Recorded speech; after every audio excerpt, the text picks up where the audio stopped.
What's this one? Okay, hi Year 10s. This is Miss Swan here and Miss Harrison. And as you're all isolating, we've decided to do the, what do you call them? Revision lessons? Yeah, revision lessons again. And we're going to go over A Christmas Carol. This is lesson 2. And we're going to focus on the charity workers in stave 1 and how they compare to Scrooge. So we're just going to update you on what's happened so far. So at this point in the novella, we've met Scrooge and he's presented as a very dislikable character. Dickens purposely does this because he wants to use Scrooge to symbolise the Victorian rich and his attitude towards them, which is that actually they are one of the major factors of why the poor continue to suffer, because they don't take social responsibility. Within this stave at the beginning, we have we also meet Fred, who's Scrooge's nephew, and again he is the antithesis to Scrooge as well. Someone who feels very positively about Christmas and the message behind it, that it's a time of togetherness and to show compassion. And so we're going to further look at this theme about showing compassion and helping the poor when 2 charity workers enter Scrooge's counting house, and they ask Scrooge if he can provide charitable assistance to the poor. So Miss Harrison's going to read that section to you now. Okay, so this is the extract that we're going to be focusing on. I'm just going to read it for you. So this lunatic, in letting Scrooge's nephew out, had let 2 other people in. They were portly gentlemen, pleasant to behold, and now stood with their hats off in Scrooge's office. They had books and papers in their hands and bowed to him. "Scrooge and Marley's, I believe," said the one gentleman, referring to his list. "Have I the pleasure of addressing Mr. Scrooge or Mr. Marley?" "Mr. Marley has been dead these 7 years," Scrooge replied. "He died 7 years ago, this very night." "We have no doubt his liberality is well represented by his surviving partner," said the gentleman, presenting his credentials. It certainly was, for they had been 2 kindred spirits. At the ominous word liberality, Scrooge frowned and shook his head and handed the credentials back. "At this festive season of the year, Mr. Scrooge," said the gentleman, taking up a pen, "it is more than usually desirable that we should make some slight provision for the poor and destitute, who suffer greatly at the present time. Many thousands are in want of common necessaries. Hundreds of thousands are in want of common comfort, sir." "Are there no prisons?" asked Scrooge. "Plenty of prisons," said the gentleman, laying down the pen again. "And the union workhouses?" demanded Scrooge. "Are they still in operation?" "They are, still," returned the gentleman. "I wish I could say they were not." "The treadmill and the poor law are in full vigour then?" said Scrooge. "Both very busy, sir." "Oh, I was afraid from what you said at first that something had occurred to stop them in their useful course," said Scrooge. "I'm very glad to hear it." "Under the impression that they scarcely furnish the Christian cheer of body or mind to the multitude," returned the gentleman, "a few of us are endeavouring to raise a fund to buy the poor some meat and drink and means of warmth. We choose this time because it is a time of all others when want is keenly felt and abundance rejoices. What shall I put you down for?" "Nothing," Scrooge replied. "You wish to be anonymous?" "I wish to be left alone," said Scrooge. "Since you ask me what I wish, gentlemen, that is my answer. I don't make merry myself at Christmas, and I can't afford to make idle people merry. I help to support the establishments I have mentioned. They cost enough, and those who are badly off must go there. Many can't go there, and many would rather die. If they would rather die," said Scrooge, "they had better do it and decrease the surplus population. Besides, excuse me, I don't know that." "But you might know it," observed the gentleman. "It's not my business," Scrooge returned. "It's enough for a man to understand his own business and not to interfere with other people's. Mine occupies me constantly. Good afternoon, gentlemen." That was brilliantly read, Miss Harrison. You should record an audio. So Miss Harrison's going to continue, and she's going to pick one of her key quotes from this particular extract, and we're going to look at the interaction between the charity workers and Scrooge, and sort of think about what Dickens wants to say about the Victorian wealthy. Okay, so we're going to go to Miss Harrison's quote.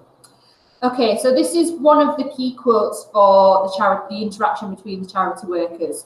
And it says, "It is more than usually desirable that we should make some slight provision for the poor and destitute, who suffer greatly at the present time." So we're going to look at a few key words in this, but essentially what the charity workers are trying to do are trying to appeal to Scrooge's emotions. Now, obviously, in the lesson previous to this, you'll have already realised that Scrooge seemingly doesn't have any emotions. He's very cold-hearted and kind of cut off emotionally from everyone.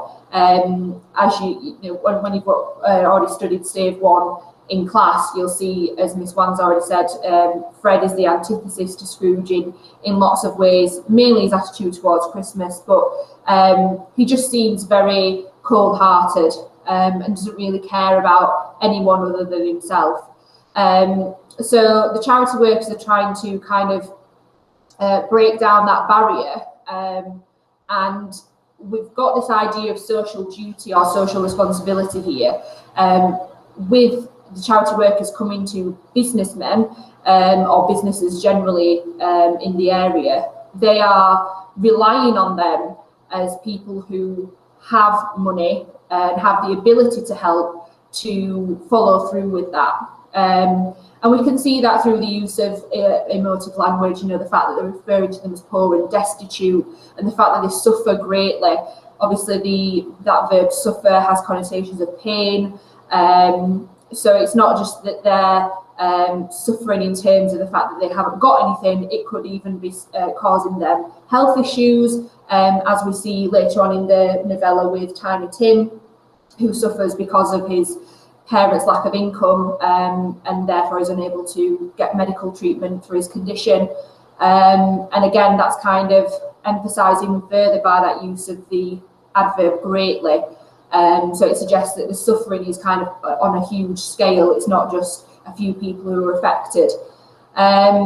So the main kind of themes that are coming out here are obviously this idea of poverty and the need for Victorian businessmen and rich people generally to take up that kind of moral high ground, and using the fact that they have the ability to help people to act upon that.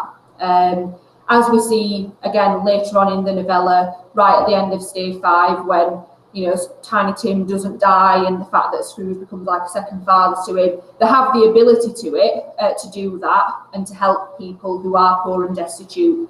But Dickens is deliberately presenting Scrooge in a negative way to highlight his dislike for these people who have the ability to help but don't. And I'm sure you can see parallels between Christmas Carol and Inspector Calls that we studied last year. There's lots of similarities between Scrooge and Berlin. And yeah, he's just not a very nice guy, and that is deliberately presenting him that way to highlight to his readers, who remember at the time, in Victorian times, education would have only been able to be accessible to rich people. So that is who his target audience is, and is deliberately presenting Scrooge in a dislikable way to show them that how they go about things and their views on things are wrong, essentially. And Scrooge is used as almost like a tool for change within wider Victorian society. Anything to add? Miss Harrison, I really liked how you started thinking about contrasting what Scrooge says to Tiny Tim, who is like that symbolic of the working class child, and the impact of people not helping because of the fact that he has a little crutch, doesn't he, and he's really poorly. So I think that's a really good point to make, because if you have any questions about poverty or social responsibility, contrasting Tiny Tim and this quote with the Scrooge's less than charitable attitudes is a pretty good way forward. I think when you were just going through that, I think looking at the use of adjective slight provision is quite an interesting point to sort of consider, because when we think of the adjective slight, it means like minuscule, doesn't it? It doesn't take very much, a very small amount. And I think this links back to Dickens' view about the abundance of resources that the Victorian wealthy had, and that they only had to give up maybe a small slice of that in order to help those who were, like Miss Harrison said, that verb suffer, who were in great pain at that time. So I think using that slight next to the noun provision is purposeful. I also think the use of the inclusive pronoun as well, when it says it is more than usually desirable that we should make some slight provision, puts the onus back onto the businessmen that were wealthy and the Victorian upper middle classes that should come together and take social responsibility to help those who really, really need it. I think it may be, I mean, there is a quote about the surplus population which alludes to the Malthusian theory at that time, and the Malthusian theory, just to remind you, was this idea that that when resources were available, it does increase the quality of life for people, which is great. But then what happens is that people end up procreating, according to Malthusian theory. And when they procreate, this leads to a problem of overpopulation and then a lack of resources, and they're not enough to go around. And then the horrible theory is the idea that those who are most vulnerable then are most likely to die because they've not got the resources to survive, and therefore the working class were more likely to be in that position. But that's not true, and that's what we've got here, because we should make some slight provision. Shows you that. And you'll see this all the way, because there's loads of references to food. There's the motif of food, isn't there? That there's an abundance of food and resources that can be shared out if people choose to do that. And it's all about this choice. And Scrooge is representative of that, because as he transforms, and you'll see that later on in the novella, he uses his choice to do good as opposed to how he is at the beginning. Any more ideas? I think that's it. Got covered. So this is my quote, which is, "I can't afford to make idle people merry. I help to support the establishments I've mentioned. They cost enough, and those who are badly off must go there." So I just want to go over Scrooge's impression of working class people.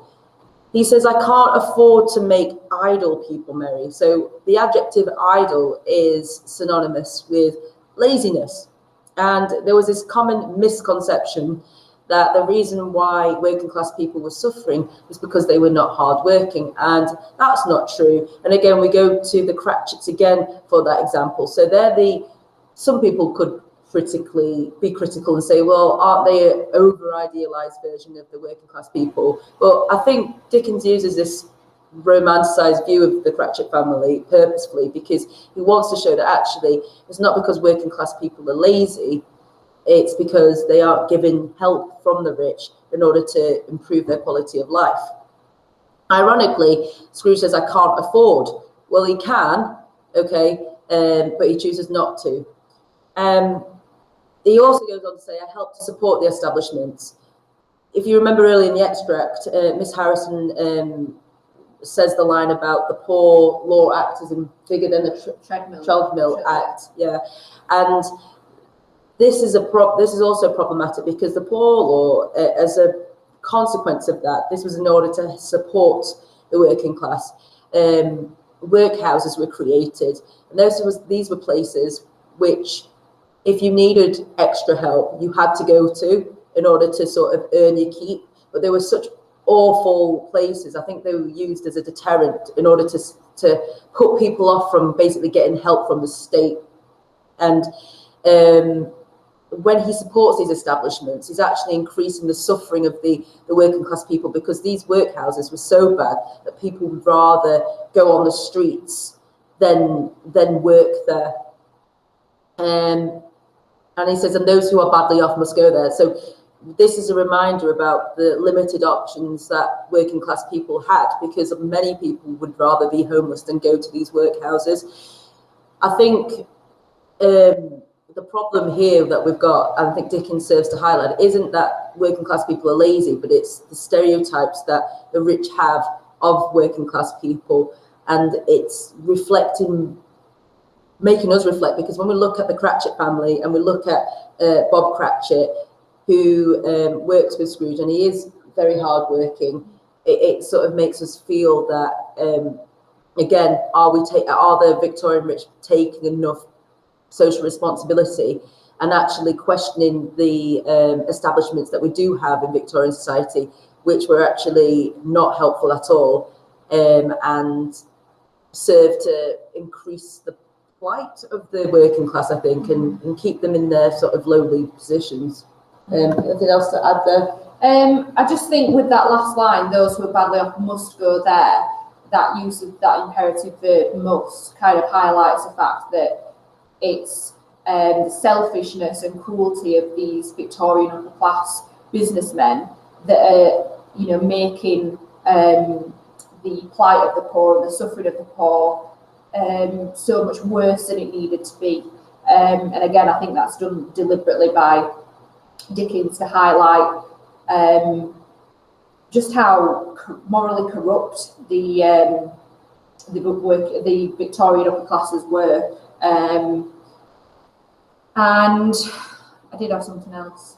Oh, I think as well, the language that Scrooge uses is, you know, very negative in tone, obviously, but it serves as such a stark contrast to the emotive language that's used by the charity workers to try and get him to appeal to his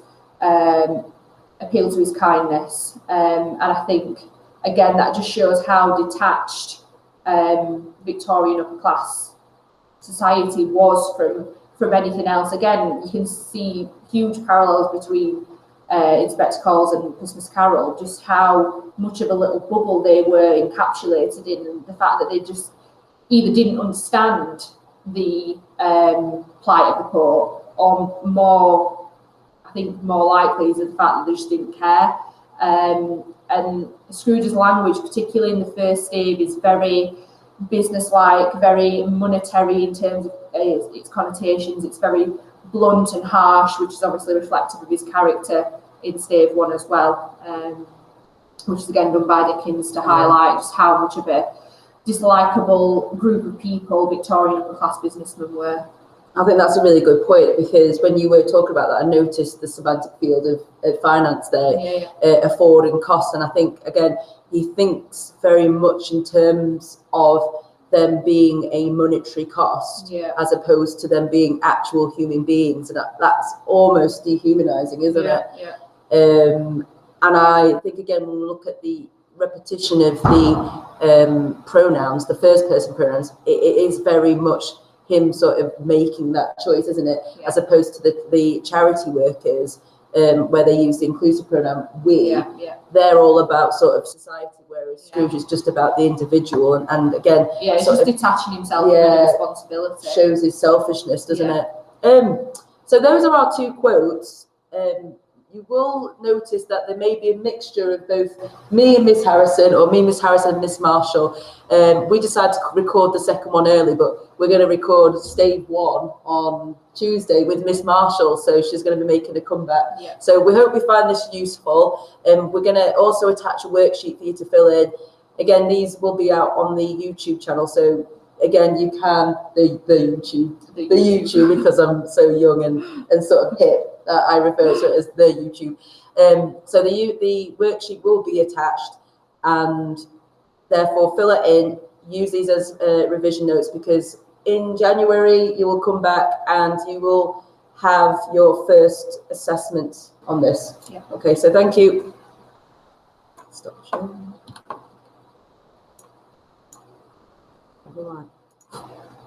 It's probably got my face on the whole time.